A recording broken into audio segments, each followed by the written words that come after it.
आज का हमारा जो मुख्य विषय है वो हिंदी पत्रकारिता के इतिहास में काल विभाजन और नामकरण। इस अध्याय में हम लोग हिंदी पत्रकारिता के इतिहास लेखन और उसके काल विभाजन, विभिन्न काल विभाजनों एवं नामकरण की समस्याओं पर विचार करेंगे।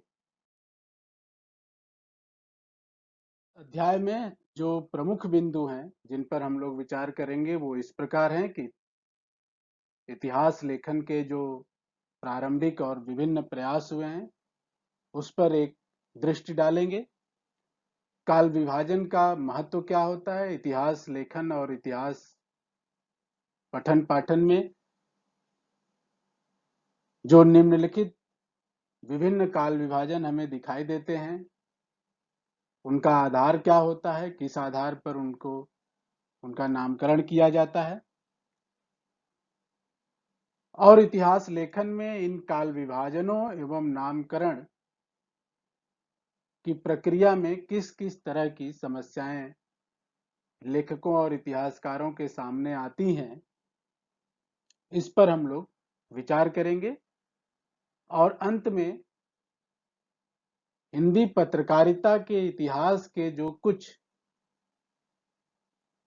प्रमुख काल विभाजन हुए हैं, प्रमुख इतिहास ग्रंथों और पत्रकारों ने जो काल विभाजन दिए हैं उन पर हम लोग विचार करेंगे।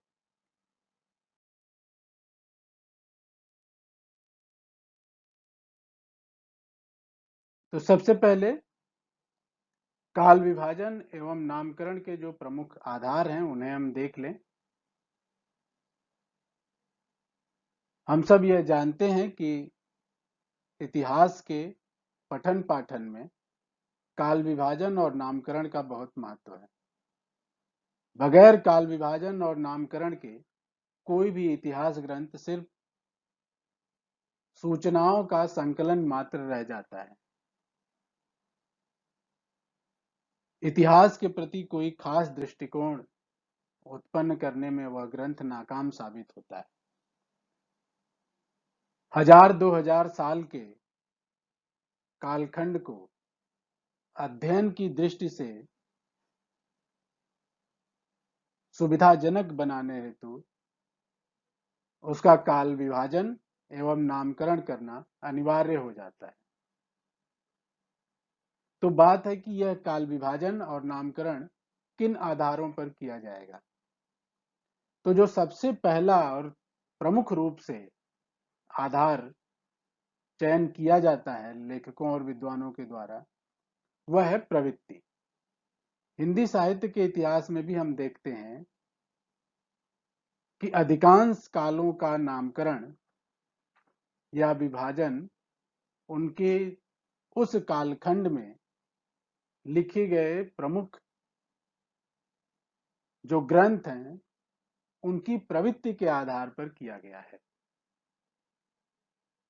जैसे वीर गाथा काल, भक्ति काल, रीति काल, गद्य काल, छायावाद, प्रगतिवाद, प्रयोगवाद, ऐसे अधिकांश कालखंड इतिहास में हमारे सामने आते हैं जिनका नामकरण उस विशिष्ट कालखंड के विशिष्ट प्रवृत्ति के आधार पर होता है।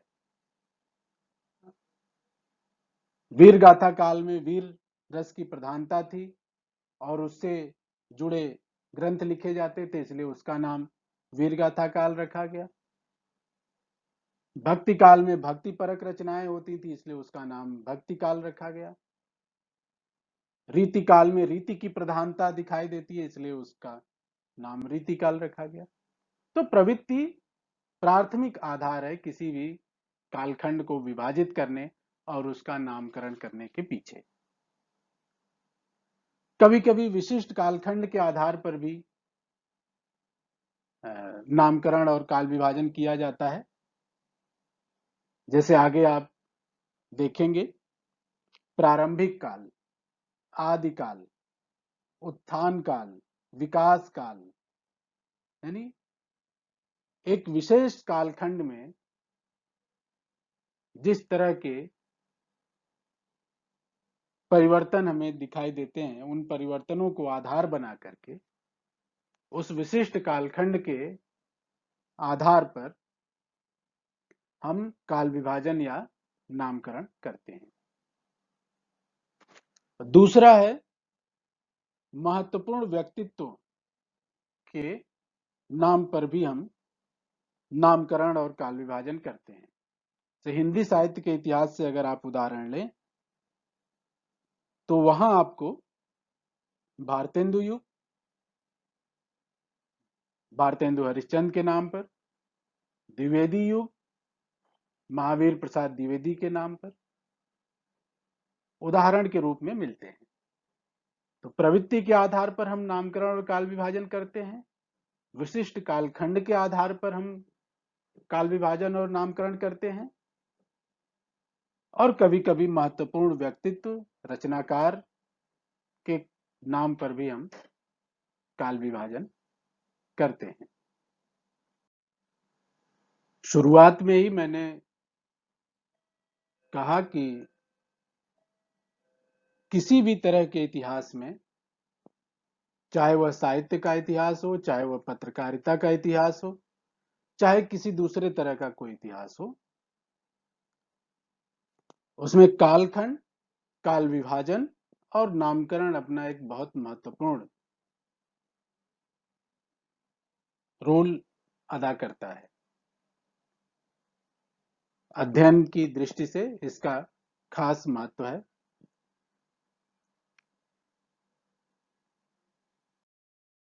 इसके बाद हिंदी पत्रकारिता में जो प्रमुख रूप से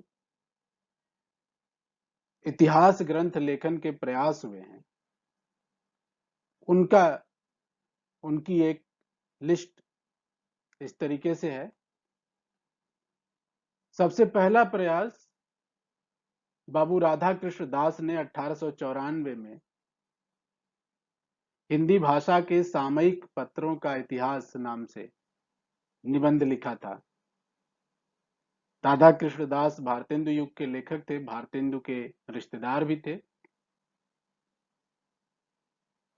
यह सिर्फ पत्र पत्रिकाओं के नाम की या सूचना संकलन की दृष्टि से इसका महत्व है। कहते हैं कि इसमें बहुत सारी भ्रामक जानकारियां भी हैं। इसके बाद जो पहला महत्वपूर्ण प्रयास हुआ वो बाबू बाल मुकुंद गुप्त ने किया, और गुप्त निबंधावली में उन्होंने हिंदी समाचार पत्रों का इतिहास नाम से लिखा। उसके बाद हिंदी पत्रकारिता का उद्भव और विकास, पहली बार राम रतन भटनागर ने हिंदी पत्रकारिता के इतिहास को वैज्ञानिक आधार पर उसका काल विभाजन और नामकरण करने की कोशिश की। लगभग 700 पेज के शोध ग्रंथ में हिंदी पत्रकारिता का उद्भव और विकास नाम का जो ये शोध पत्र है, ये करीब 700 पेज पे फैला हुआ है, और बहुत ही बेहतरीन प्रयास किया है राम रतन भटनागर ने। उसके बाद अंबिका प्रसाद वाजपेयी समाचार पत्रों का इतिहास, स्वयं पत्रकार भी थे। पंडित कमलापति त्रिपाठी पत्रकार और राजनीतिज्ञ थे, पत्र और पत्रकार नाम से उन्होंने लिखा। कृष्ण बिहारी मिश्र हिंदी पत्रकारिता नाम से जो उनकी पुस्तक है, हिंदी पत्रकारिता के इतिहास में सबसे लोकप्रिय और बहुत महत्वपूर्ण पुस्तक है। वाराणसी और प्रयाग की पत्रकारिता मधुकर भट्ट, स्वतंत्रता आंदोलन और हिंदी पत्रकारिता अर्जुन तिवारी, और एक बहुत ही महत्वपूर्ण पुस्तक हिंदी पत्रकारिता का वृहद इतिहास अर्जुन तिवारी ने लिखी है।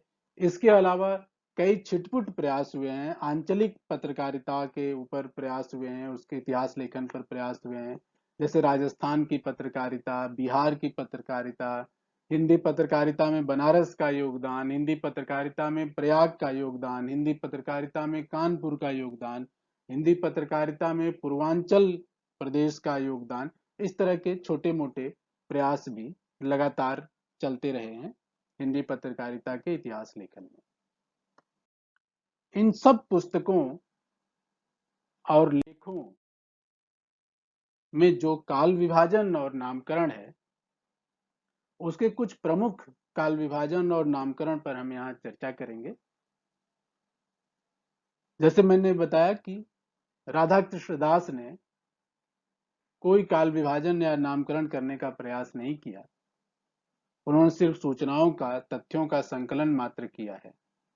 और जो पहला प्रयास हमें मिलता है हिंदी पत्रकारिता के इतिहास में काल विभाजन और नामकरण करने का, वह बाल मुकुंद गुप्त ने किया है। और इन्होंने हिंदी पत्रकारिता की शुरुआत उदंत मार्तंड से न मान करके बनारस अखबार से मानी है। और बनारस अखबार 1845 में प्रकाशित हुआ था। इसीलिए हिंदी पत्रकारिता की शुरुआत का जो प्रथम चरण इन्होंने माना है वो 1845 से 1877 तक के कालखंड को माना है। द्वितीय चरण उन्होंने 1877 से 1890 तक को माना है। और तृतीय चरण उन्होंने 1890 के बाद से माना है। इसके बाद अंबिका प्रसाद वाजपेयी ने हिंदी पत्रकारिता के इतिहास को निम्नलिखित कालखंडों में विभाजित किया: प्रारंभ काल के पत्र, दूसरे दौर के पत्र, तीसरे दौर के पत्र, नए युग की झलक और दैनिक पत्रों का युग।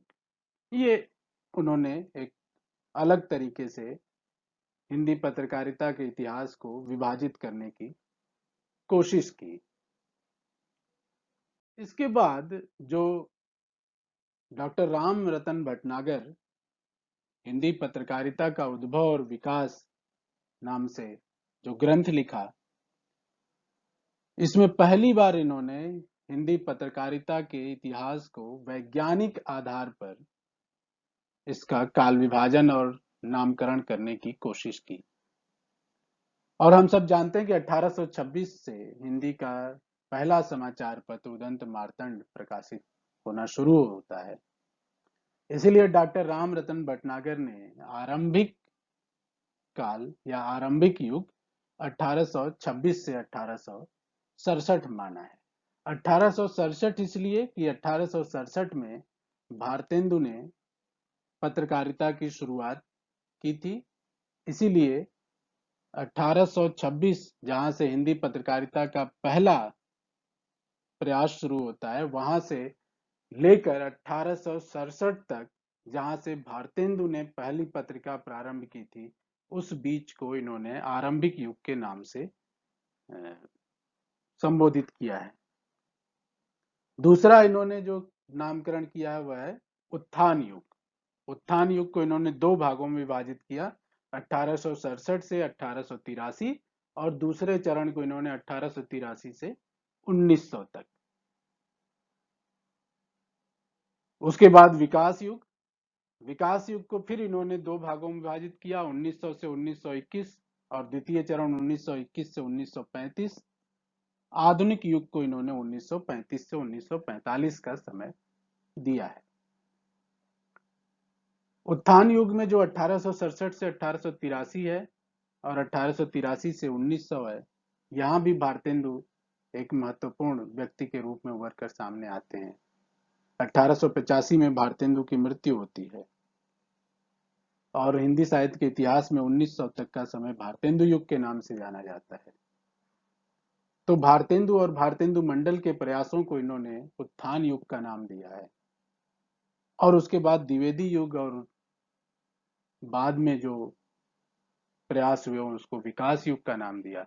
और 1935 से 1945 के समय को आधुनिक युग का नाम दिया कि हिंदी पत्रकारिता में यहां से 1935 के बाद से आधुनिकता की शुरुआत सच्चे अर्थों में होती है। यह डॉक्टर राम रतन भटनागर का मानना है। इसके बाद जैसा कि शुरू में मैंने कहा कि कृष्ण बिहारी मिश्र कि पुस्तक हिंदी पत्रकारिता के इतिहास की बहुत महत्वपूर्ण पुस्तक है और बेहद लोकप्रिय भी है, सर्वमान्य पुस्तक है। इसमें कृष्ण बिहारी मिश्र ने जो काल विभाजन और नामकरण किया है वह कुछ इस तरह से है। पहला, भारतीय नवजागरण और हिंदी पत्रकारिता का उदय। यहाँ भी आप देखेंगे कि डॉक्टर राम रत्न भटनागर ने जो प्रारंभिक काल 1826 से 1867 कहा है, कृष्ण बिहारी मिश्र ने भी उसे ठीक उसी तरह से माना है और अपने पहला जो काल विभाजन है, कालखंड है, उसकी समय सीमा वो वही रखते हैं 1826 से 1867 तक, और इसका नामकरण वो करते हैं भारतीय नवजागरण और हिंदी पत्रकारिता का उदय। तो ये हम सब लोग पहले की कक्षाओं में चर्चा कर चुके हैं कि जो नवजागरण की प्रवृत्तियां हैं, नवजागरण का जो स्वरूप है, उसने भी हिंदी पत्रकारिता को विकसित करने में एक उद्वेलक का काम किया है और हिंदी पत्रकारिता ने नवजागरण की प्रवृत्तियों को प्रचारित प्रसारित करने का काम किया है। दोनों ने एक दूसरे की मदद की है, दोनों एक दूसरे के पूरक हैं। तो इसका नामकरण इसीलिए कृष्ण बिहारी मिश्र ने किया है कि भारतीय नवजागरण और हिंदी पत्रकारिता का उदय। दूसरा जो इन्होंने काल विभाजन किया है वह है राष्ट्रीयता का विकास, दूसरा दौर। पहला दौर 1826 से 1867, दूसरा दौर 1867 से 1900 तक। इसे इन्होंने नाम दिया है राष्ट्रीयता का विकास। हम सब लोग जानते हैं कि 67 में भारतेंदु ने पत्रकारिता का प्रारंभ किया, की शुरुआत की, और भारतेंदु युग 1900 तक चला। हालांकि भारतेंदु की मृत्यु 1885 में हो जाती है, लेकिन भारतेंदु युग 1900 तक चलता रहता है, क्योंकि भारतेंदु का जो आभा मंडल है, भारतेंदु का जो प्रभाव है और भारतेंदु मंडल के साथियों का जो प्रभाव है, वो 1900 तक हमें दिखाई देता है। इसलिए राष्ट्रीयता का विकास और दूसरे दौर को हिंदी पत्रकारिता में इन्होंने 1900 तक का कालखंड दिया है। उसके बाद तीसरा इन्होंने विभाजन जो किया है वो 20वीं शताब्दी अर्थात तीसरा दौर, और इसे इन्होंने दो भागों में विभाजित किया है। पहला है तिलक युग 1900 से 1920 और दूसरा है गांधी युग 1920 से 1940। तिलक युग बाल गंगाधर तिलक का भारतीय राजनीति और सामाजिक आंदोलनों में एक बहुत महत्वपूर्ण भूमिका रही है। इसलिए 1900 से 1920 का समय तिलक के नाम पर इन्होंने तिलक युग के रूप में रखा है। और हम सब जानते हैं कि 1920 के बाद गांधी जब भारत लौट आते हैं तो गांधी का प्रभाव राजनीति, समाज, साहित्य, पत्रकारिता, कोई भी ऐसा क्षेत्र नहीं है जिससे उनका प्रभाव अछूता रहा हो। तो जाहिर है कि हिंदी पत्रकारिता पर भी जिस तरह से कहानी, उपन्यास, नाटक, निबंध, दूसरे अनुशासनों पर उनका प्रभाव पड़ा, हिंदी पत्रकारिता पर भी निश्चित रूप से उनका प्रभाव पड़ा। इसीलिए कृष्ण बिहारी मिश्र उसे 1920 से 1940 के समय को गांधी युग का नाम देते हैं और फिर उन्होंने सांप्रतिक पत्रकारिता 1940 के बाद से माना है।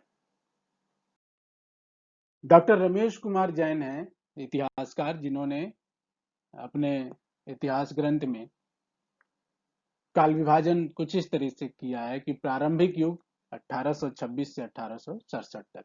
अब हम देख रहे हैं कि अधिकांश विद्वानों ने, अधिकांश इतिहासकारों ने प्रारंभिक युग का जो कालखंड है उसे उसी तरह से माना है 1826 से 1867 तक।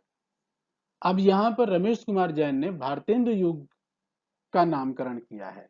1867 से 1900 जो दूसरा दौर है जिसे कृष्ण बिहारी मिश्र कह रहे हैं, उन्होंने उसका नामकरण राष्ट्रीयता का विकास किया है। इसे सीधे सीधे रमेश कुमार जैन भारतेंदु जी के नाम पर रखते हुए भारतेंदु युग का नाम दिया है। पहले ही हम लोग बात कर चुके हैं कि भारतेंदु जी की मृत्यु के पश्चात भी भारतेंदु मंडल काम कर रहा था और भारतेंदु का प्रभाव काम कर रहा था। इसलिए वो दौर 1900 तक हिंदी साहित्य के इतिहास में भी चलता है, पत्रकारिता में भी उसे इस तरह से माना जा सकता है।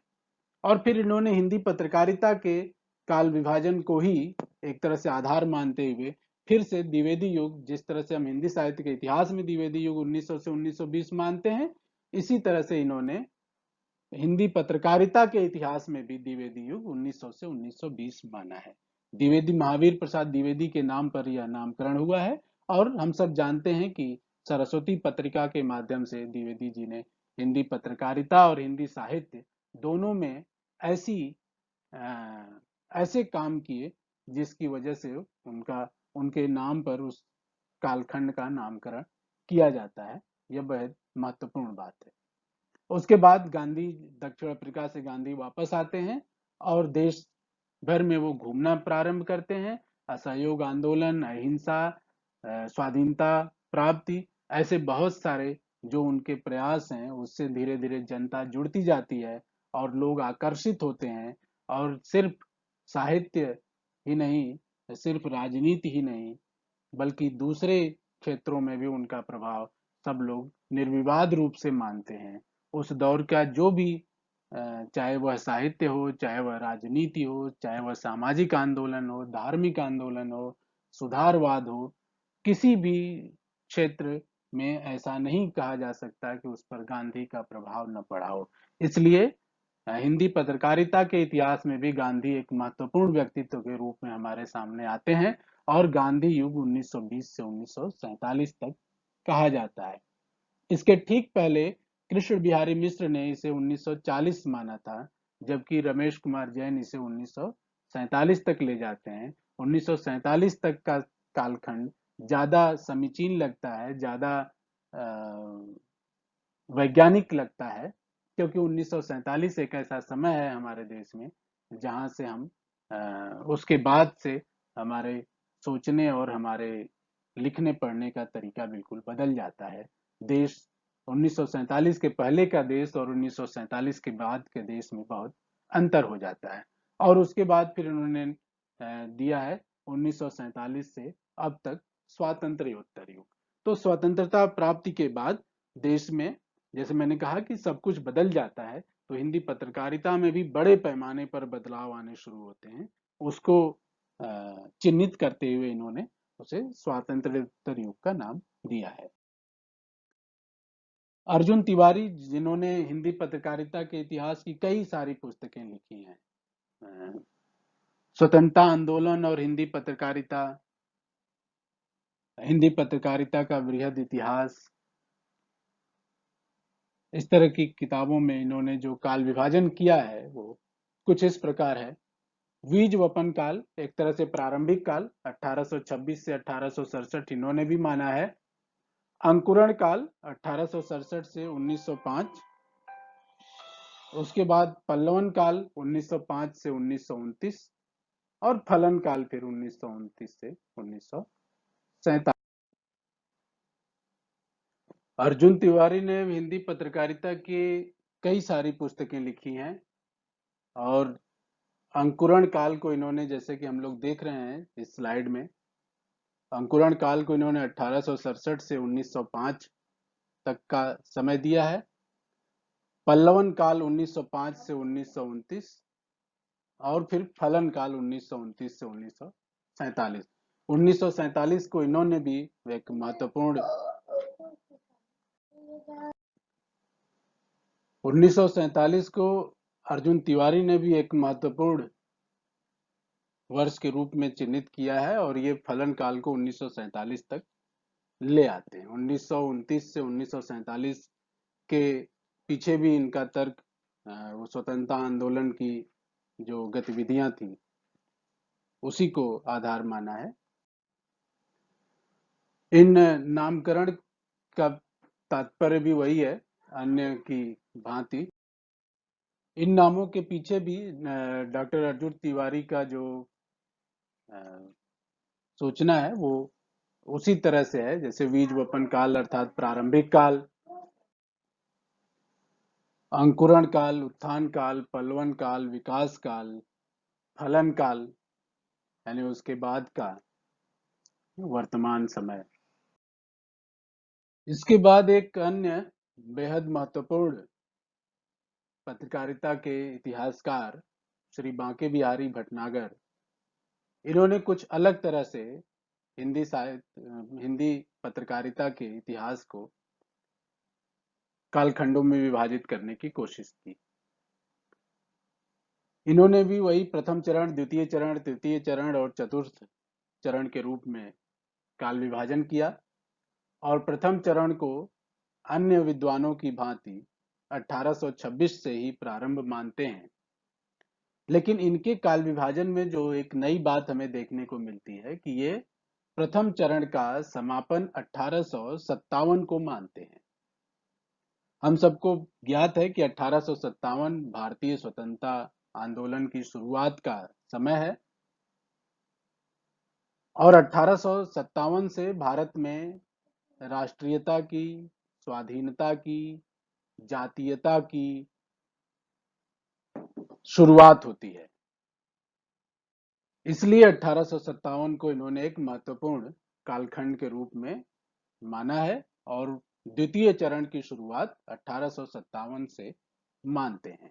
द्वितीय चरण 1857 से 1890 तक का समय है और तृतीय चरण फिर ये 1890 से 1918 को मानते हैं।